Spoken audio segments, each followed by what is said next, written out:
Good morning, Callist. Or have you decided on a new name yet? Callist spun around, hand dropping to his sword, before he recognized the form behind him as Liliana's. The sun was still low in the east, casting a cobweb of shadows over the breadth of Lurius, and the air smelled more of dew than of the baked cobblestones and packed throngs that would come later. The streets were largely clear so soon after dawn, but filling swiftly as humans, elves, Viashino, and others set about their daily labors, or perhaps to grab a plate of breakfast prior to said labors. "Morning," he said gruffly as she fell into step beside him. Then, reluctantly, Jace told me we should trust you." "But you don't." It wasn't a question. Callist shrugged. "Well, I'm not about to stab you on principle anymore, but Jace is a weird one. He uses people he should trust, trusts people he should avoid, and avoids people he could use. So no, I don't trust you yet." Liliana smiled softly. "You're wiser than he is." The expression faded. "I've heard a lot about you two. Less in recent days, obviously, but he's dangerous, isn't he?" "Very," Callist nodded. "And not just to his enemies," he added with more than a touch of bitterness. With surprising gentleness, she placed a hand on Callist's forearm. "It was kind of you to take him under your wing the way you did. I don't think a lot of people would have." Callist shrugged once more. "You two weren't..." She let the question dangle. "Lovers?" Callist laughed. "No, we were friends. Partners maybe, even brothers. Nothing more." "Were?" she asked with a raised eyebrow. "Are." I said are. "You said were." "I meant are." "Of course," she said with an enigmatic smile. "Try the marketplace if you're looking for work. A lot of the merchants are hiring private guards. Best of luck." Callist watched her as she turned and walked away, wondering what he should be thinking. His arm continued to tingle where she'd touched it. When they ran into each other again that evening, or when she sought him out, he wasn't sure which, Liliana had suggested they stop for a bite to eat. Callist, frustrated by his day, agreed. They sat in an open-air cafe that was little more than a few round tables with parasols, and a shack from which you could order anything at all, as long as it was some variety of bread and either fish or reptile. But then, they weren't here for the food. Nobody was. Located near one of the few stretches of coastline not already built over, the patio faced squarely west. From here, each evening, a few dozen of the district's citizens gathered to watch the golden azure gleaming of the setting sun glinting off the waters and shooting like arrows between the taller structures nearby.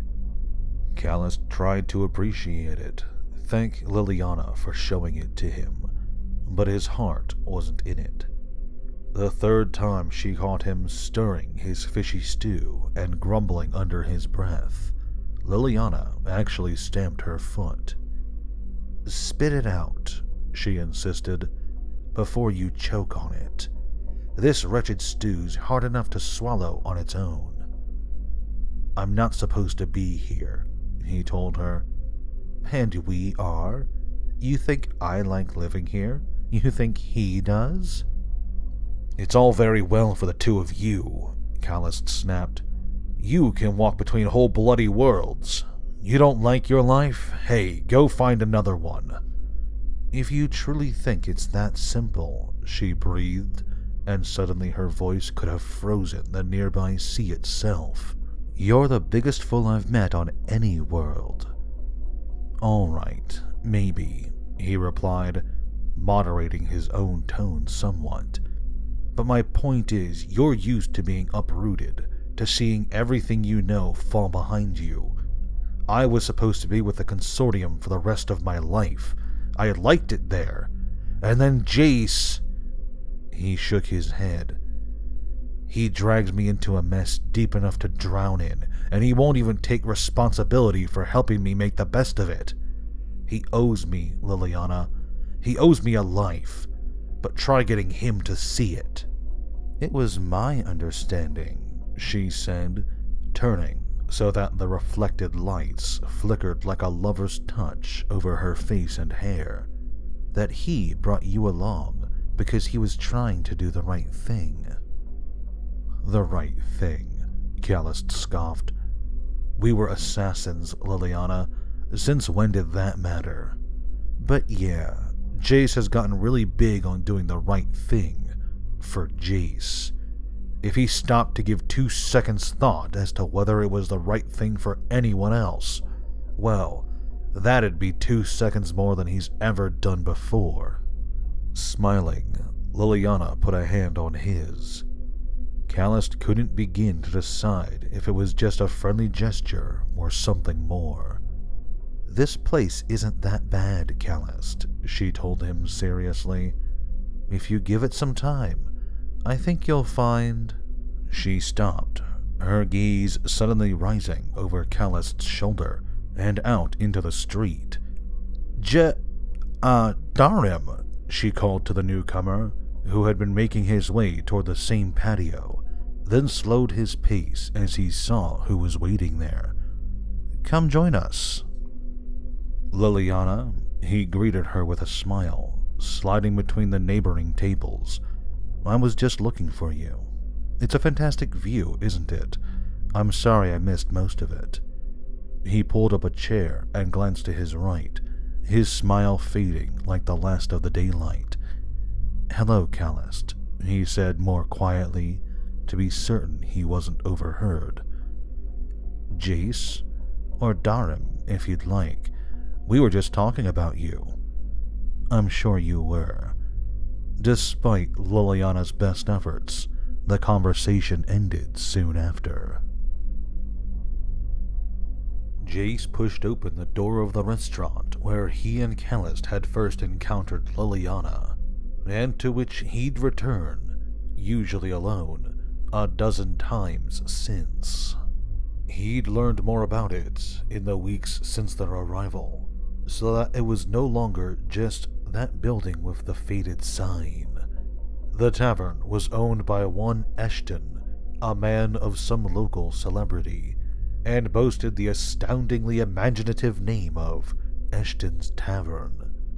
Thankfully, Eshton brewed beers, ground sausages, and baked dumplings with far greater skill than he named businesses, and the place was well known and well loved as an establishment where one could get a meal and a drink in relative privacy, for only a very slightly unreasonable fee. This time, once he'd allowed his eyes to adjust to the dim light within, Jace saw an opportunity to turn the tables. He swept across the room, waving to one or two of the other regulars, and dropped suddenly into the booth where Liliana was half-heartedly picking at something that could have been pâté. Her yelp, as he suddenly appeared beside her, was almost cute. Turnabout, he said to her, taking a scoop of the pâté and then wrinkling his nose at the taste, is fair play. Oh, Jace, Jace, Jace, she cooed at him. You have no idea how many games I know. Jace winced. I really wish you'd call me Darim when we're in public. And you're being silly. Nobody's listening to us. What are you doing here? Looking for you, he told her. We haven't really had a lot of time to talk. Haven't we? She asked archly. Well, not alone, he amended. I'll tell you what, she told him with a mischievous smile. Right now, this so-called food is enough to horn in on any conversation. Word to the wise, the sausage, the steaks, and the dumplings here are excellent. You should probably avoid anything else. Got it. You go get me something that's actually, say, edible, and I'll be happy to sit and talk with you. Yes, milady, he told her. Don't get sassy, that's my job. Jace grinned and headed to the bar. Liliana watched him go, a thoughtful look in her eyes, and stretched languidly back in her chair. For a few moments, she listened to the ambient noise of the restaurant, the clink of glasses and platters, the dull hum of a dozen different unimportant conversations, and she glanced up as a shadow fell over the table, surprised that Jace was back so soon, and couldn't help but roll her eyes heavenward when she saw it wasn't Jace at all. It was an unfortunate fact of life, one she'd learned long ago, that in any tavern, any restaurant, any party, sometimes even in temple services, there was always at least one man convinced that any halfway attractive woman couldn't live without his attentions. Lots of people assumed such things occurred only rarely. These people weren't the women in question. Was it something to do with the powers she commanded? Some unconscious death wish, or an attraction deep in the soul to one who had touched the spirits of so many others? Or was she seeking meaning where there was none, and it really was just a combination of poor upbringing and unabashed lust? In any event, Liliana looked up at the fellow standing over the table, leering down at her, and wanted none of it. Though at least this one kept his red beard decently trimmed, had all his teeth, and was clad in a clean outfit, in the usual garish hues of those who wanted to seem richer than they were, unlike some of the others who'd sought to abuse her hospitality in the past. Now, what's a beautiful was all he got out before Liliana deliberately yawned in his face and turned away. Just a goddamn minute, the fellow snarled, reaching across the table. You're at least gonna do me the courtesy of listening to what I've got to... And again he stopped, his hand mere inches from her wrist. Liliana looked back, startled despite herself, to see the fellow suddenly straighten up and clear his throat. Well, this is awkward, he said, and though his voice was the same, his tone, his inflection, were those of another man entirely. I mean, here you are trying to enjoy your lunch, and I have to barge over and ruin it for you. I really must apologize. She stared, utterly bewildered. It's gotta be particularly awkward for your friend, he continued. I mean, he doesn't know you very well. Would you want him to stay out of it, trusting you to handle it? Or to leap in and beat the crap out of me, even though I've got about 50 pounds on him? He's got to be frantic, trying to figure out the right choice. Liliana felt a grin stretching over her face, so wide she was sure it had to reach all the way to her ears. She craned her neck, peering around the newcomer to see Jace halfway between the table and the bar, his eyes locked on the red-bearded man, his brow furrowed in deep concentration. And she laughed, a throaty, musical sound of pure delight. I think, she told the nearby fellow, though her eyes remained on Jace, that he's doing just fine. Jace and his spokesman grinned as one, the latter wandering away, shaking his head in puzzlement, while the former returned to the table, 2 platters of food in hand. He tossed, he turned, he flipped the pillow, he punched the mattress, he even contemplated casting a spell on himself, but no matter what he tried, Jace couldn't find his way to sleep. dinner had been a disaster. Before Liliana arrived, Callist had done nothing but talk about his continual hunt for a job in this miserable district, and about how Jace should be finding one too if he wasn't willing to go back to his old methods, about how their stores of gold wouldn't last forever, and blah blah blah. And after she'd arrived, Jace, who really wanted to get to know Liliana better than their conversation at Eshton's had allowed, couldn't have forced his way into the conversation with a battering ram. Everything was about Callist's history with the Consortium, the various dangers and hazards he'd overcome in their service.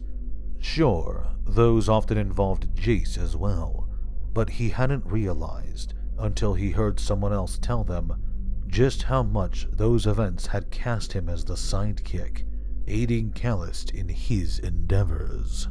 When all was said and done, Jace knew no more about Liliana Vess than he had that morning, except that she had a habit of salting damn near everything on the table, and that he really enjoyed watching her eat.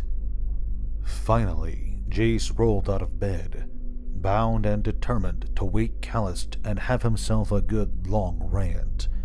Whether he just wanted to yell, or actually hoped to clear the air, he couldn't say, because when he entered the center room of the 3-room flat, he saw the door to Callist's chamber standing wide open and empty. Jace went back to bed and lay awake for hours more, fighting sleep when finally it deigned to come, until he heard Callist's steps upon the stair and was certain his friend was returning alone. It was roughly a week later when Callist returned from one of his forays with something approaching good news. "Found a job, have you?" Jace inquired. "Shift commander in a local merchant's private guard." "A guard? You? You're kidding!" Jace couldn't help but laugh, and was gratified to see Callist smile along with him. "You'd think so, but no. Seems there's been an increase in crime due to the poor crop growth from the swamp expansion, so the merchants can't rely on the city guard to protect them. And there's some sort of underground merchant war going on over what crops are left. Well, it's all very complex and economical, and you couldn't care less." "Not even remotely," Jace agreed, still grinning. "I take it this war means you'll be doing a little more than guarding." "I might have a few slightly less legal job duties," Callist admitted, "but hey, they pay better." "Well, congratulations, Callist." Jace honestly meant it, and Callist was honestly glad to hear it. The newfound peace lasted through all of 3 minutes of further conversation. "By all the eternities!" Jace squelched the urge to hurl something heavy and pointed at his friend. "How many times are we going to go through this? I've told you more times than there are worlds in the multiverse. I am not going to risk any hugely ostentatious shows of magic just yet, and I'm certainly not going to lower myself to working some miserable, menial job in a district like Lurius." "I see. So that's reserved for lesser souls like myself, then." "It seems to be what you're good for," Jace snapped. Callist snarled something incomprehensible and was out the door before Jace could apologize, or even decide if he wanted to. A few moments of grumbling, and then Jace, too, left the flat, slamming the door behind him. Without a single conscious thought, he found his feet taking him once more to Eshton's Tavern, about the only place in Lurius where just looking around didn't just piss him off. It was abnormally crowded for so early in the day. Jace briefly wondered why, until he remembered hearing something about a local celebration. Celebrating what, he had no idea, and didn't care enough to ask. He shouldered his way through a cluster of people he didn't know, waved half-heartedly at one or two whose names he remembered, and slumped at the nearest empty table like a petulant child. Other than placing his order, he said nothing, looked at nobody for some minutes, until, that is, a familiar shape appeared beside the table. He looked up in shock. "You work here?" Liliana gave him the same look the bartender might have given had he asked for an entire bottle of Iramberry wine on credit. "Do I look like a barmaid to you?" "Well, that certainly looks like my mincemeat pie you're carrying." Liliana tossed the platter onto the table and sat down beside him, elbowing him to move over and give her some room. "I saw you coming," she told him. "This gave me the opportunity to see if you ordered anything I wanted to steal off your plate." She grinned at him. "And it's a powerful reminder to be careful how I spend." "Oh? How's that?" "It reminds me that if I'm not careful, I might actually have to work for a living." She shuddered theatrically. Jace couldn't help but grin, despite the sensitive topic. "So I was going to ask if you minded me joining you," she told him, taking a forkful of buttered tubers from his plate. "Then I saw your miserable expression and decided I'd better not ask." She smiled at him. "There's a lot going on," Jace said vaguely. Then, "Surely someone with your abilities should have no trouble earning coin." Liliana's smile shrank a bit. "Surely, assuming I wanted to attract all sorts of attention. Mages may not be the rarest thing on Ravnica, but they're not exactly common. At least, not those with the sort of power you and I wield. So, what should I do? Put on shows, conjure spirits for people's amusement? I could work for a merchant family, maybe, but that's not the best way to avoid consortium attention. Or maybe kill a few hundred peasants until the people pay me off. I don't think I care much for that option either. I could walk somewhere else.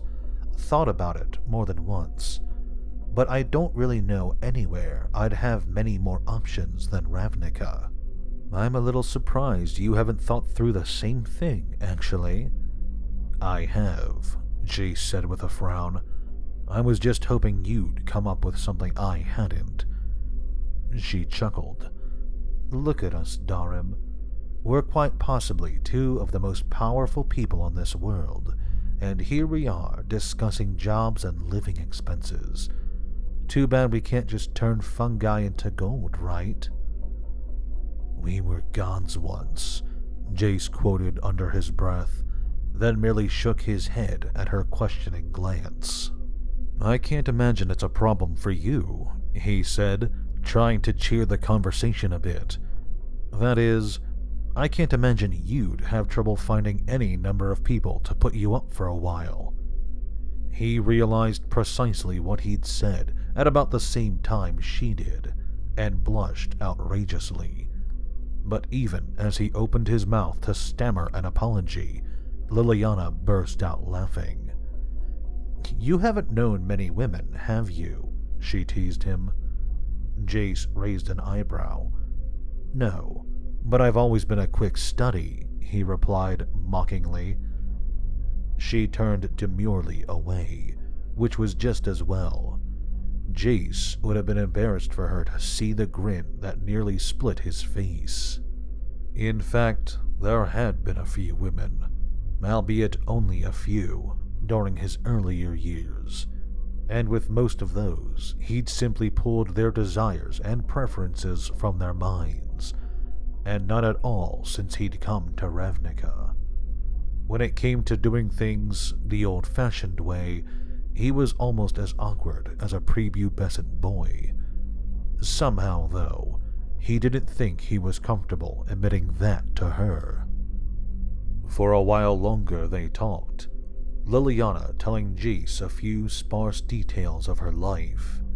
He couldn't help but sympathize as she spoke of having to leave her home, lest the fears of those she'd once called friends cause her harm. Still, she told him softly. "I think maybe I've had it a little easier than you." "Oh?" He glanced over, puzzling, his grin fading. "Why would you say that?" "Because I can't do what you can. I'm accustomed to assuming that people won't trust me, or would be frightened of me once they learn the sort of magic I wield. But you have the power to know they are. You can see their mistrust and their fear, or you can lessen yourself to be sure that you don't.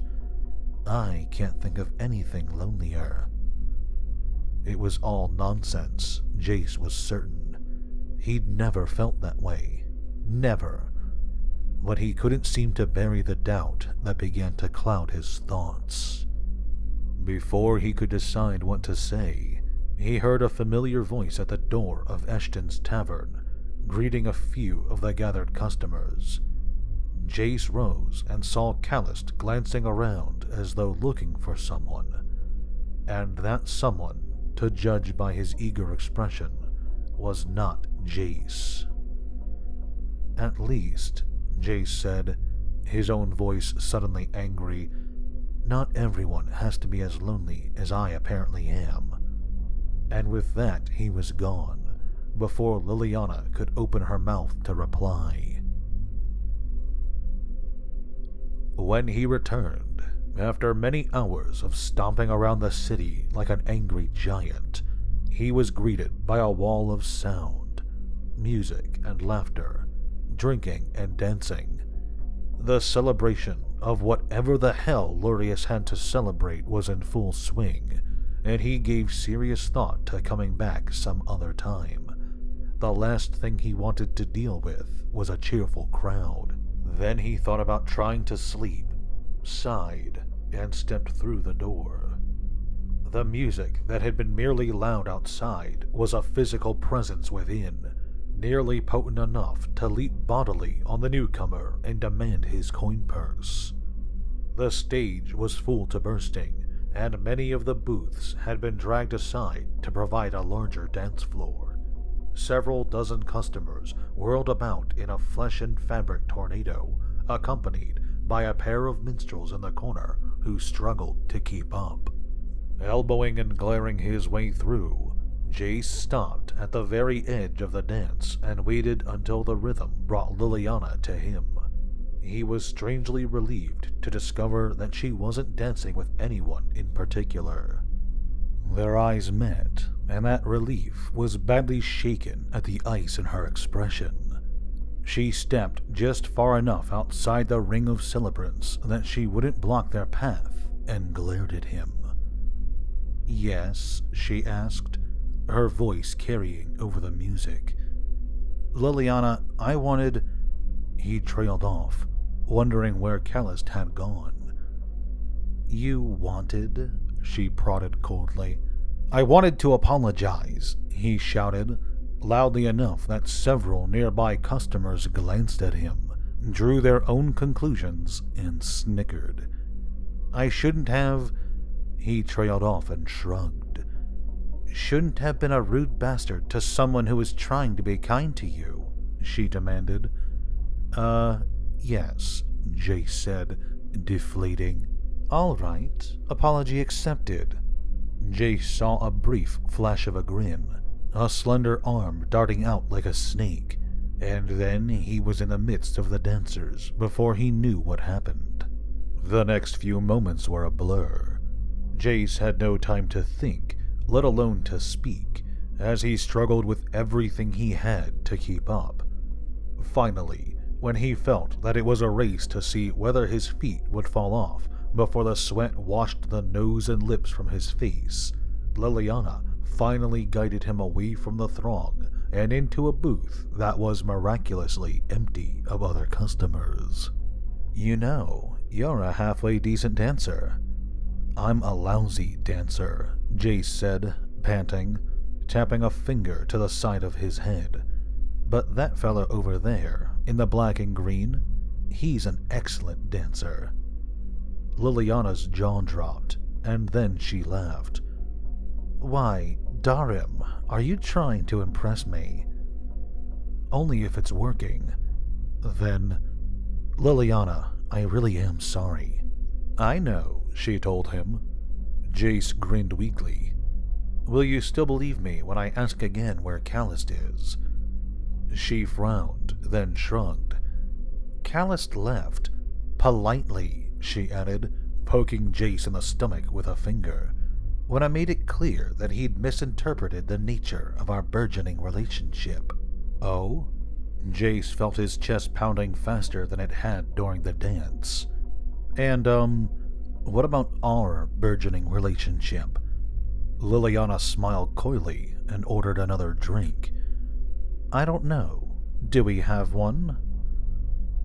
Look, I know that I showed the manners of a troll with Piles earlier. I wanted to make it up to you. I got you something. She managed to keep a smile on her face, though inside she groaned. And what would that be? A bouquet of flowers? A nice piece of jewelry you can't afford? Maybe a doll? And then she cocked her head in puzzlement as Jace handed over a thick envelope, sealed with a dollop of melted wax. She slid a finger beneath the flap, ready to break it open, but a soft touch on her hand stopped her. Don't open it unless you need it, Jace told her. I don't understand. What is it? He smiled, almost shyly. Secrets, he told her. The personal secrets of half a dozen merchants, bankers, and aristocrats living in Dravik District. His smile grew wider at the stunned look that flitted across her face. I'm not doing that anymore, he said. But this is all old business, for me anyway, so it doesn't count. I wouldn't recommend staying long in Dravik at any given time. The consortium's got sharp eyes there, but I'd imagine you can drop in long enough to collect a few payments. If, you're ever desperate enough where the only other choice is waiting tables at a tavern. Liliana leaned in and brushed her lips across Jace's own, enjoying the sudden startled look before he responded in kind. Pause in the video about this long. The sun was already slumbering beneath the western horizon when they arrived at the entrance to Jace's flat. He felt light enough that he hadn't even noticed the stairs, and it was with some reluctance that he pushed open the door. I guess, he said, taking both her hands in his, this is where we say goodnight. Liliana kissed him once and then turned them about, so that it was she who stood in the doorway, he in the hall. This, she said with a smile, is where we say good morning. Jace followed her inside and shut the door. I'm leaving, Jace. He looked up from where he sat on the ragged sofa, a plate of mushrooms and pork sausages on his lap, to see Callist standing in the doorway. Slowly, uncertainly, Jace placed his breakfast to one side and stood. He'd avoided his friend for several days now, uncertain what to say, but he certainly hadn't expected those to be the first words they exchanged. Callist, he began slowly. It's better for all three of us, Callist interrupted bitterly. Jace nodded slowly. What are you going to do? Get my own flat, Callist shrugged. My new position pays more than enough. Maybe not as well as blackmailing the rich and famous, but I'll get by. You know I don't do that anymore, Jace insisted. No, not until you need to, or until someone prettier than me asks nicely. Jace didn't even ask how he knew. That's different. It's not new information, and it's only in the case of, you're a hypocrite, Jace. It's fine. My own fault, really. I should have known better than to take you at your word when it came to getting something you wanted. The one thing I might have found to make this damned place a little better.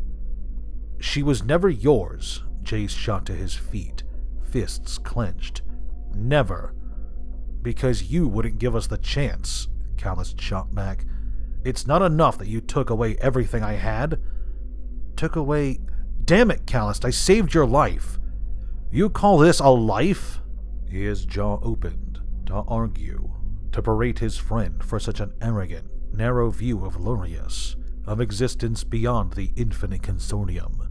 And then Jace could only think of his own reactions, his own conversations with Liliana about this community in which they found themselves, and the words wouldn't come. He felt his face flush, though he wasn't entirely certain of what he was ashamed. Perhaps misinterpreting Jace's sudden reticence, Callist's own expression softened. Look, Jace, this isn't how I wanted this to go. I know you meant well.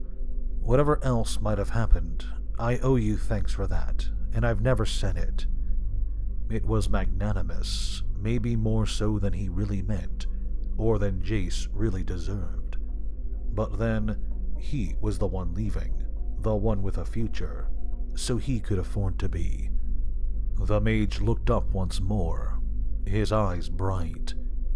You're welcome, Callist, and I'm sorry it didn't turn out like I'd hoped. Callist nodded and was gone from the flat without another word, leaving Jace to stare at the blank and featureless door. Thank you very much for watching this video. If you enjoyed, please consider leaving a like or sharing this video with your friends. If you subscribe to my channel and hit the notification bell, you'll be alerted whenever I upload new videos. If you have a topic you'd like me to discuss, feel free to let me know in the comments section below. Finally, if you'd like to support me directly, well, I've created a Patreon for this channel. If you like what I do and want to help me out, go check it out. A link to it will be in the description below. Thanks again, and have a great day.